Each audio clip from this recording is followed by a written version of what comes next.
లేదండి. అరేంజ్డ్ మ్యారేజేనా? Arranged marriage. బాగా అందంగా ఉన్నారు కదా, లవ్ చేయలేదా?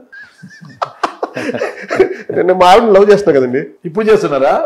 పెళ్లి చేసుకున్న తర్వాత ప్రేమిస్తున్నారా? అంతే. అంటే ఫస్ట్ సంబంధం చూసావా అంటే మనకు పక్క ఊరే కదండి, 30 కిలోమీటర్లు. ప్రేమించడం లేదా మీరు? ఎవరిని ప్రేమించడమా? మా ఆవిడని ప్రేమిస్తున్నాను కదండి. ఎవరిని ప్రేమించడం? ఎవరిని, ప్రజలను ఎవరిని ప్రేమించరా మీరు? మా జగన్మోహన్ రెడ్డి గారిని. అంటే నేను అట్లా చెప్పుకోవడం కూడా నాకు ఇష్టం ఉండదండి. అంటే ఇప్పుడు నేను ఇట్లా నేను చచ్చినంత వరకు జగన్మోహన్ గారితో ఉంటాను, చచ్చినా నేను వేరే అట్లా కూడా చెప్పడం నాకు ఇష్టం ఉండదు. జగన్మోహన్ రెడ్డి గారు ఇక్కడ ఉన్నారు. అది మా అబ్బాయి 5వ తరగతి, 9 ఏళ్ళ వయసు, వాడికి కూడా జగనన్నే. సో మా ఇంట్లో రోజుకు ఒక 100 సార్లు 200 సార్లు జగన్ గారి పేరు. 9 సంవత్సరాలకి 5వ తరగతి ఎట్లా ఉన్నాడు? అక్కడ ఎల్కేజీ యూకేజీ ఉందండి. ఏజ్ అనేది ఖచ్చితంగా కదా, 10 సంవత్సరాలు కంపల్సరీ. 5 years కి ఫస్ట్ క్లాస్ చేస్తారు, 6 కి సెకండ్, 7 కి థర్డ్, 8 కి ఫోర్త్, 9 years కి ఫిఫ్త్. అంటే 10 నడుస్తున్నాయి, 9 years అని చెప్తాం కదా. 9 years కంప్లీట్, 10 నడుస్తున్నాయని చెప్పండి. 10 నడుస్తున్నాయి. 9 years అంటే నేను ఒప్పుకోను. 10 నడుస్తున్నాయి, నెక్స్ట్ పరిగెడుతుంది, నెక్స్ట్ పరిగెడుతుంది ఇంకా. సో వాడికి కూడా అంటే ఇంకా వాడికి తెలిసిన ఒకటే పొలిటీషియన్ ప్రపంచం మొత్తం మీద జగన్ అన్న. మీకు తెలిసిందే, ఆయనకు తెలుసు. అంతే. ఓకే. చింతా ప్రదీప్ గారి యొక్క ఆహార అలవాట్ల నేను పెద్దగా పట్టించుకోనండి. తినడం దాని గురించి అసలు ఉండదు. నాకు బాగా ఇష్టం. తినడం ఒకటేనా, ఇంకేమన్నా? అంటే ఇంకేమన్నా అంటే బాగా తింటానండి. అంటే బాగా తింటారు. బాగా మీరు అక్కడే ఆగిపోయారు. ఏదో మీరు అడగాలనుకుంటే అడగండి, నేను తర్వాత చెప్తాను. బాగా తాగుతారా? లేదు అంటే ఐ డ్రింక్ అండి. నాకంటే తప్పేం కాదు, ఆల్కహాలిక్ అని అడగచ్చు. చిచి అది లేదండి. నాకంత టైం కూడా ఉండదు. ఎప్పుడన్నా ఫ్రెండ్స్ కలిసినప్పుడు ఐ విల్ హ్యావ్ ఇట్ అండి. అండ్ దాని గురించి నేను పెద్దగా I never smoke in my life. అది స్మోకింగ్ అనేది ఈవెన్ మీరు నాకు సిగరెట్ ఇచ్చి చేతిలో పట్టుకొని నేను పట్టుకున్నాను, ఎందుకు నాకు తెలియదు. అది I'm allergic to it. And drink అంటారా, లైక్ నేను ఉండేది స్కాట్లాండ్లో అండి, స్కాచ్ పుట్టింది అక్కడ. సో అంటే దాని గురించి పెద్దగా ఇప్పుడు మామూలుగా లీగల్ లిమిట్ ఏంటంటే 14 units అంటారండి. తీసుకోవచ్చు, ఈవెన్ ఇట్స్ నాట్ బ్యాడ్. అంటే డ్రింకింగ్ ఈజ్ బ్యాడ్ లేండి, నేను దాని గురించి నేను అదేందో ప్రమోట్ చేసినట్లు కాదు. But if you are within your limits that should be okay, it's not bad. అంటే ఎందుకో కాలేజీలో అలవాటు అయిందండి, ఎందుకు అలవాటు అయింది తెలియదు. బట్ ఇప్పుడు వెరీ రేర్ అండి. అంటే మంత్కి ఒకసారి, అంతకు తప్పితే ఇంకా అంతకు తప్ప నాకు బయట సపరేట్ ఉంటుందా? సపరేట్ అనేది ఏముండదండి. షాప్లో ఏది ఆఫర్ ఉంటే అది తీసుకొని వస్తాను అంతే. బాగా ఏది ఉండదు. మ్యాన్షన్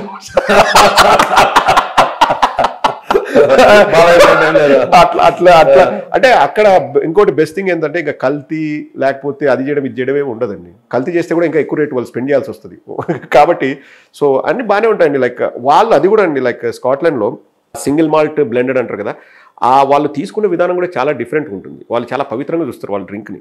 ఇక్కడ ఏదో ఇన్ని స్నాక్స్ పెట్టుకొని ఇంత వాటర్ వేసుకొని సోడా వేసుకొని పెప్సీ అట్లేం ఉండదు. జస్ట్ కొంచెం వాటర్ వేసుకుంటే వాటర్ యూజ్ చేస్తారు. అంటే వాళ్ళంతా ప్రేమిస్తారు దాన్ని, అది వాళ్ళు తప్పుగా అనుకోరు. ఇట్స్ నాట్ లైక్ తాగితే చెడిపోతారు, తాగితే ఇదైతాయి, అనర్థాలు ఉంటాయి, అట్లేం అనుకోండి. జస్ట్ సోషలైజ్ అయినప్పుడు ఈవెన్ ఎవరింటికి వెళ్ళినా కానీ వైన్ అనేది కంపల్సరీ ఉంటుందండి. మనం ఇంటికి వెళ్ళినప్పుడు మంచినీళ్ళు ఇచ్చినట్టు వాళ్ళు వైన్ ఇస్తారు, అది వాళ్ళ culture. So that's not a big deal అండి. అది ఎక్కడ దైవభక్తి బాగుందండి. దైవభక్తి చాలా తక్కువ అని చెప్పాలండి. అంటే నేనేమంటానంటే, నేను గుడికి వెళ్ళినా కానీ, తిరుమలకి వెళ్ళాను, దేవుడు కనిపిస్తే నేను బాగుండాలి, అందరూ బాగుండాలి, 2024లో జగన్ బాగుండాలి, అందరిలో నేను ఉండాలి, జగన్మోహన్ రెడ్డి గారు ముఖ్యమంత్రి కావాలి, అంతే బలంగా కోరుకున్నా. మా అబ్బాయికి గుండు కొట్టించాను. అరే నువ్వు బలంగా ఏమన్నా కోరుకోరంటే వాడేమన్నాడంటే, దేవుడా నాకు మళ్ళీ గుండు కొట్టుకోకుండా చూడు స్వామి అన్న. వాడు అదే కోరుకున్నాను. నేను వాడిని పైకెత్తి దేవుడిని చూపిస్తూ అంటే నాకు మళ్ళీ గుండు వద్దు స్వామి, వాడికి నచ్చలేదనమాట. సో నేను చెప్పా, కాదు అందరూ బాగుండాలి, చదువు బాగా రావాలని కోరుకో అంటే తర్వాత వాడు అన్నాడు. సో నాకు పెద్దగా అంటే నేను దేవుడి దగ్గరికి వెళ్ళి చెప్పుకునే సమస్య లేదండి. కుటుంబ పరంగా చాలా సంతోషం మాకు. అంటే మా family wells, they support me very well. ఇప్పుడు మా అమ్మ నాన్న కానీ, అంటే మా మామగారి సైడ్ కానీ, they are very well supporting. వాళ్ళు నాకు పిల్లర్స్ లాగా. ఇప్పుడు మా బ్రదర్ నవీన్ రెడ్డి అన్నారు మీరు, ఆయన నేను ఇండియా వస్తే నాకు అన్ని బాగోగలు, ఆయన పనులన్నీ పక్కన పెట్టుకొని నన్ను తిప్పుతూ ఉంటారు, అదే ఆయన job. And I'm blessed to have a brother like Naveen Reddy. ఆయన ఉండడం వల్ల నాకేంటంటే, ఇప్పుడు ఈ మీట్ అండ్ గ్రీట్ అన్నీ ఆయనకి ఎన్ని పనులు ఉంటాయని, ఆయన నేను వెళ్ళి మాట్లాడడమే నాకేముండదు, కార్లో కూర్చుంటాను, తిరుగుతాను, but they will take care of me అండి. చాలా చాలా సంతోషంగా ఉన్నారు. ఒక మాట కూడా చెప్పాను ఈ సందర్భంగా, మీరు ఎమ్మెల్యే అది అన్నారని. ఒకవేళ ఇప్పుడుండే సిస్టంలో ఒక ఎమ్మెల్యే కావాలంటే ఎన్ని కోట్లు ఖర్చు పెట్టాలో నాకు తెలియదు. ఆ రేట్లు పెరుగుతున్నాయి, రియల్ ఎస్టేట్లో భూముల రేట్లు పెరిగినట్టు పెరుగుతూ ఉంది.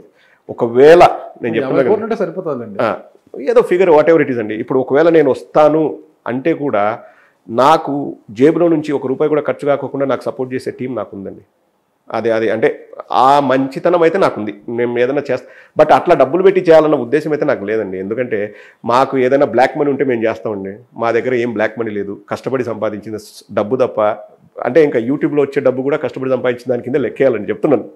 అలా తప్ప నాకు ఏ రోజు కూడా వస్తుందండి మీకు యూట్యూబ్ అది చెప్పకూడదండి, సీక్రెట్ కదా. అంటే నేను చేసేదాన్ని ఒక వీడియో 2 వీడియో చేస్తాను, బాగానే వస్తుందండి. మీరు మీరు మీరు ఇంకా మీరు ఆ ఫీల్డ్లో ఉన్నారు, మీకే తెలియాలి. మీ అంత కాదులేండి, వస్తుంది. ఒక్కోసారి కొంచెం తక్కువ వస్తుంది, ఒక్కోసారి ఎక్కువ వస్తుందండి. అంటే పిండిన కొద్ది తేనె అంటారు కదా, ఈ 2-3 రోజులు పిండికి దగ్గర రొట్టె పిండినంత తేనె అన్నాడు. ఒకసారి వీడియోలు చేయకపోతే ఏం రాదు, బట్ నేను దాన్ని మాత్రం డెఫినెట్గా ప్రజలకు పడే పనికే నేను వాడతాను తప్పితే నాకు దాంట్లో వచ్చే ఆదాయం నాకు అవసరం లేదండి. సంతోషం అండి, చాలా చక్కటి విషయాలు చెప్పారు. ఫైనల్గా మీ యొక్క లక్ష్యం ఏంటి అసలు, భవిష్యత్తు లక్ష్యం అంటే ఇది చాలా డిఫికల్ట్ క్వశ్చన్ అండి ఆన్సర్ చేయడం. నేను పాలిటిక్స్ కూడా నిన్న కూడా మీటింగ్లో చెప్పాను. పాలిటిక్స్ ప్రొఫెషన్ అనేది it's all about journey, it's not about destination.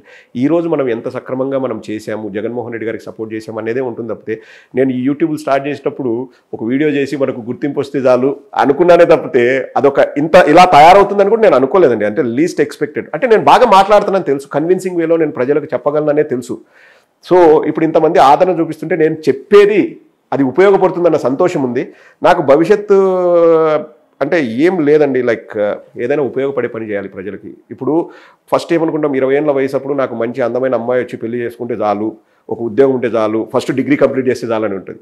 So 28, 29కి ఆ పెళ్లి అవుతుంది, ఉద్యోగాలు వస్తాయి. 30 నుంచి ఒక ఇల్లు కట్టుకుంటే చాలు, ఒక సొంత క్లినిక్ పెట్టుకుంటే చాలు అన్న ఆలోచన. అది 30 నుంచి 40 గడిచిపోద్ది. ఇంకా 40 తర్వాత ఇప్పుడు ఇవన్నీ ఉంటాయి, ఇంకా మనకి ఏం కావాలి, నెక్స్ట్ ఏదన్నా చేద్దాం అనేది ఆలోచన స్టార్ట్ అవుతుందండి. మా ఫ్రెండ్ ఒక ఆయన మంచి మాట చెప్పారండి, 40 ఏళ్ళ వరకు నువ్వు కష్టపడు, 40 ఏళ్ళ తర్వాత నీ కోసం కష్టపడే టీం రెడీ చేసుకో అని చెప్పారు. సో నేను అదే ప్రాసెస్లో చేశానండి. ఆయన చెప్పిన మాటలు విని ఇప్పుడు నాకు ఒక టీం ఉంది, వాళ్ళు వర్క్ చేస్తున్నారు. అంటే నేను చేస్తానండి, వర్క్ చేస్తాను.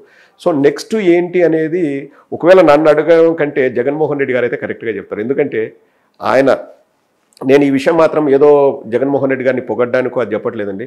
ప్రదీప్, రేపు మన ఆఫీస్లో ఒక స్వీపర్ లేడు, వచ్చేసి నువ్వు ఆ పని చేసి ఒక నెల అంటే నేను ఖచ్చితంగా మా ఆఫీస్ వైఎస్ఆర్సీపీ ఆఫీస్ ఫ్లోర్ కడగడానికి కూడా నేను రెడీ అండి. ఎందుకంటే అది మా ఆఫీస్, చేయడంలో తప్పులేదు. నేను ఆ పని కూడా చేస్తాను. జగన్మోహన్ రెడ్డి గారు ఈ పని చేయి ప్రదీప్ అంటే నేను చేస్తానండి. లేదు జగన్మోహన్ రెడ్డి గారు నువ్వు చేసే పనే బాగుందిరా, నువ్వు అదే చేసుకో అంటే నేను ఆ పని చేస్తాను. ఇంకా నాకు అంతకంటే అంటే పొలిటికల్గా పెద్ద లక్ష్యాలు లేవండి. మీరు అన్నట్లు మంచి పాయింట్ చెప్పారు, మీ గ్రామానికి ఏమన్నా చేశారా అని. గ్రామానికి కూడా తప్పకుండా ఏదైనా చేయడానికి తర్వాత నేను చేసినా కానీ మీ పేరు ఖచ్చితంగా ప్రస్తావిస్తాను. నాగరాజు గారు సజెషన్ ఇచ్చారు, నేను చేస్తున్నాను అని. థ్యాంక్ యూ చింతపతి గారు, మీ లక్ష్యం ఖచ్చితంగా నెరవేరాలి, ప్రజలకు పనికొచ్చే మంచి పనులు మీరు ఎన్నో చేయాలని నేను కూడా కోరుకుంటానండి. Thank you sir, thank you Nagaraju గారు. అండ్ మీ స్టూడియో వాళ్ళందరికీ అంటే మీ ప్రేక్షకులందరికీ కూడా నేను థ్యాంక్స్ చెప్తున్నాను. అండ్ మీరు మరిన్ని మంచి వీడియోలు చేసి ప్రజల్ని రంజింపజేయాలని చెప్పేసి, చాలా విషయాలు బయటికి రాబట్టాలని చెప్పేసి కూడా నేను మనస్ఫూర్తిగా కోరుతున్నాను. అండ్ వ్యక్తిగతంగా నేను చెప్తున్నాను కదండి, నేను మీ ఫ్యాన్, నేను అది గర్వంగా చెప్తాను. ఎందుకంటే మీలాంటి వాళ్ళు ఉంటే జర్నలిజం అనే దానికే ఒక అందం, ఒక గొప్పతనం కూడా అండి. ఆ జర్నలిజం విలువల్ని మీరు పెంచుతున్నారని నేను మనస్ఫూర్తిగా, ఇది మిమ్మల్ని పొగడాలని కదా, మిమ్మల్ని పొగిడితే నాకేం రాదు కూడా, కానీ ఇది మనసులో మాట అండి. మంచి వాళ్ళని మనం పొగడాలి. అండ్ మీలాంటి వాళ్ళు మరిన్ని మంచి కార్యక్రమాలు చేసి, ఇప్పుడు అనుకుంటారు మీరు ఏదో ప్రశ్న అడుగుతారు వాళ్ళు, కానీ చాలా ఇన్ఫర్మేషన్ మీరు బయటికి తెస్తారండి, అది ప్రజలకు కూడా ఉపయోగపడుతుంది. సో మీరు మరిన్ని మంచి కార్యక్రమాలు చేయాలి. మీకు ఎటువంటి సహకారాలు కావాలన్నా తమ్ముడు ఉన్నాడని మీరు గుర్తుపెట్టుకోండి. Hello, my name is doctor Pradeep Chinta. Please subscribe Signature Studios and we wish you good luck. And మీ ఛానల్ ఎంతో ఎత్తుకు ఎదగాలని, ఎంతోమంది సబ్స్క్రైబర్స్ వచ్చి చాలా మంచి కంటెంట్ ఉంది. So we wish you all the best.